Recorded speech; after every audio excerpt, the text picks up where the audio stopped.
নমস্কাৰ, এই ভিডিঅ'টি স্পেচিয়েলি শিপিনীসকলৰ বাবে। প্ৰথমতে চাওক এইখন গামোচা। চাব দে গামোচাখন চাওক, দেখিছে কেনেকুৱা, আৰু কোৱালিটিটো চাওক, ফুলবিলাক চাওক। মুচিলে পানী নুশুকায়, এইখনে যদি মুছে পানী কেতিয়াও নুশুকায়। আৰু এইখন ৰুমাল চাওক, চাইছে এইখন ৰুমাল চাইছে, এইখন ৰুমাল চাওক। এইখন ৰুমালে যদি আপুনি মুছে তেনেহ'লে পানী শুকাব। এইখন গামোচাৰে যদি আপুনি গা মুছে তেনেহ'লে পানী নুশুকায়। এতিয়া কথাটো হ'ল পানী শুকোৱা নুশুকা বাৰু সূতাৰ কথা। এইখন কিন্তু হাতেৰে নিৰ্মিত নহয়, এইখন কিন্তু হাতেৰে নিৰ্মিত। এইখন মোৰ মায়ে বনাইছে, এইখন কিন্তু মেচিনত বনোৱা। এতিয়া মই এইকাৰণে এই ভিডিঅ'টো লৈ আহিছোঁ যে 7 আগষ্ট তাৰিখ হৈছে ৰাষ্ট্ৰীয় হস্ততাঁত দিৱস। আমাৰ শিপিনীসকললৈকে বহুত প্ৰণাম জনাইছোঁ। তেওঁলোকক এটা কথাই কওঁ, শিপিনীসকলে ইমান কষ্ট কৰে কিন্তু আমি মূল্য দিব নাজানো। আমি বাহিৰত পোৱা এনেকুৱা ধৰণৰ গামোচাবিলাক কিনো, কিন্তু এইটো ব্যৱহাৰ নকৰোঁ, বা আমি শালটো ব'বলৈ ইচ্ছা নকৰোঁ। হয়, শাল ব'বলৈ আজিকালি সময় নাই, কিন্তু মোবাইল যদি আমাৰ টিপিবলৈ সময় আছে, শাল ব'বলৈ কিয় আমাৰ সময় নাই? এতিয়া আমি কওঁ, আমাৰ বহুতে কয় যে ল'ৰা হওক ছোৱালী হওক, শিপিনী মানে অকল যে ছোৱালীয়ে হ'ব মহিলাই হ'ব তেনেকুৱা কোনো কথা নাই। ল'ৰাও শাল ব'ব পাৰে। শুৱালকুছিত যদি আপুনি যায়, ল'ৰাই শাল বৈ আছে আপুনি দেখা পাব। কিন্তু আচল কথাটো হ'ল, আমাৰ যিখিনি শিপিনী আছে শিপিনীখিনিক আমি মূল্য দিব পাৰিব লাগিব। কেনেকৈ মূল্য দিম?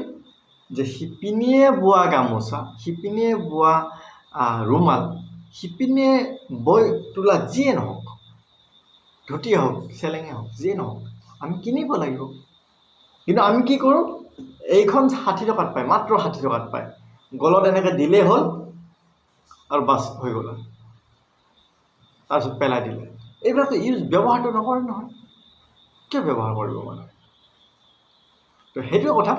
তো আচল কথাটো হ'ল, এই সস্তীয়া বস্তুবিলাক আমি পৰিহাৰ নিজে কৰিব লাগিব ন। এইবিলাকতো আহিবই, বজাৰত ডুপ্লিকেট মাল কিয় নাহিব? বজাৰত ডুপ্লিকেট মাল আহিবই, চাইনিজ মাল আহিবই, কিবা মাল আহিবই। এইটো ক'ৰবাত বনাইছে, কলকাতা ক'ৰবাত বনাইছে, এইবিলাক বস্তু আহিবই। কিন্তু আমি এইবিলাক বস্তু আমি নিজে জানি ব্যৱহাৰ নকৰিব লাগিব, কৰিব নালাগিব। তো কথাটো হ'ল, আমাৰ যিখিনি গাঁৱৰ শিপিনী আছে, এতিয়াও যথেষ্ট সংখ্যক গাঁৱৰ শিপিনী আছে, কিন্তু বহুতে শাল বাদ দিছে। আৰু শাল বাদ দিয়াৰ কাৰণটো কি জানেনে? তেওঁলোকে উচিত মূল্য নাপায়, সেইকাৰণে শাল বাদ দিবলগীয়া হৈছে। কিন্তু উচিত মূল্য আমি দিব লাগিব। আপোনাৰ ঘৰৰ ওচৰত যদি এনেকুৱা শিপিনী আছে, কিয় আপোনাৰ ঘৰৰ ওচৰত মানে আপোনাৰ বাইদেউ, আপোনাৰ ভনী, আপোনাৰ মা, বা আপুনিও নিজে কিজানি শাল ব'ব পাৰে। তো সকলোৱে সেই আমাৰ আগৰ দিনটো ঘূৰাই নানো কিয়? আগৰ দিনটো যদি আমি ঘূৰাই আনো, হস্ততাঁত, হাতেৰে নিৰ্মিত,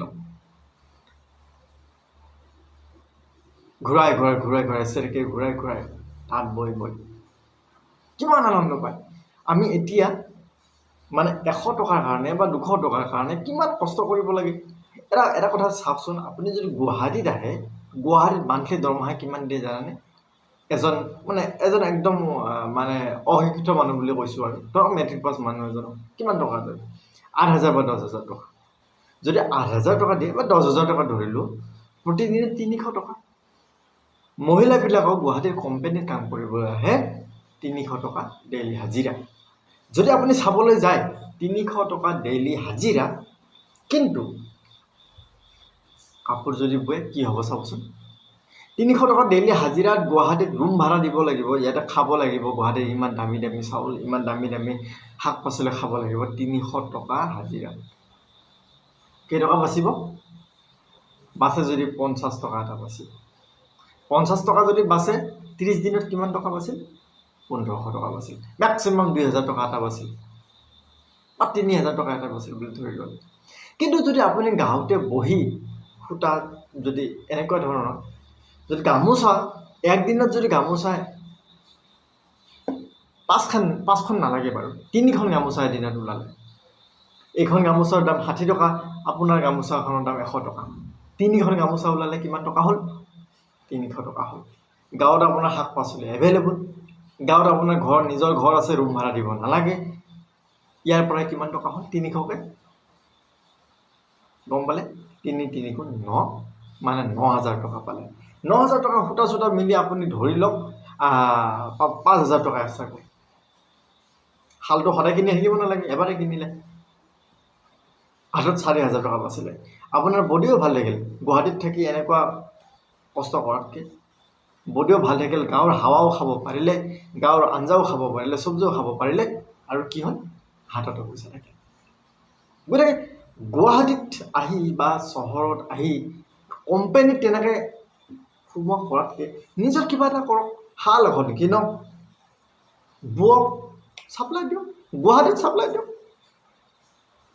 চহৰত ছাপ্লাই দিয়ক। 3খনকৈ বৈছে আপুনি 15 দিনৰ মূৰে মূৰে ছাপ্লাই দিয়ক। 15 দিন গ'ল, কিমান হ'ল 45খন গামোচা আপুনি ছাপ্লাই দিয়ক। গুৱাহাটীৰ এখন দোকানত আপুনি কণ্টেক্ট কৰি লওক,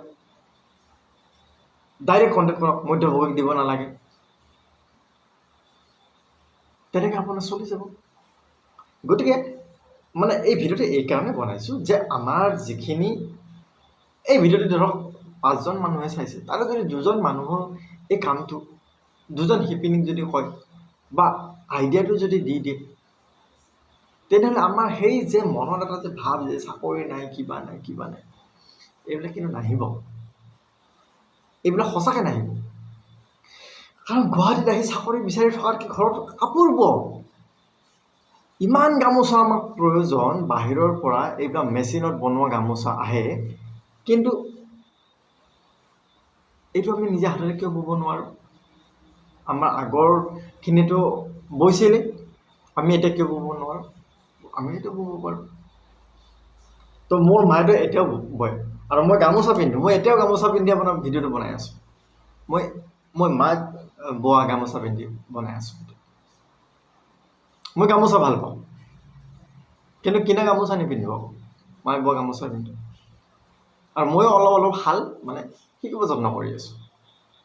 গতিকে আমাৰ যিখিনি গাঁৱৰ মানুহে চহৰটো পাৰে, চহৰটো চব জেগাত নোৱাৰিলেও এটলিষ্ট বিল্ডিঙৰ ছাদৰ ওপৰত হ'লেতো এখন শাল বব পাৰে ন? কিয় নোৱাৰিব? পাৰিব। তো নিজৰ বস্তু নিজে শাল বৈছে, আপুনি 3খন গামোচা কিয় প্ৰস্তুত কৰি উলিয়াব লাগে? এখন গামোচা ওলাওক এদিনত, এখন গামোচা ওলালোঁ 100 টকা আপোনাৰ, 30 দিনত 3,000 টকা। ঘৰৰ বেলেগ মানুহ কাম কৰি আছে, আপুনিও 3,000 টকা ইনকাম কৰি আছে। কি ডাঙৰ কথা। আপুনি যদি কোম্পানী এটাত কাম কৰি 1,500 টকা এটা ৰয়, দেহাৰ ঘাম মাটিত পেলাই 1,500 টকা এটা যদি ৰয়, আৰু এদিনত 3খন নালাগে নহয় গামোচা, এখন গামোচা ওলায়, একো কষ্ট নাই, খুবতো বেছি কষ্ট নাই। গতিকে এই কথাটো আমি অলপ ভাবি চাবৰ হ'ল। গতিকে আমি শিপিনী যিখিনি আছে, শিপিনীসকলক আমি সন্মান দিব লাগে।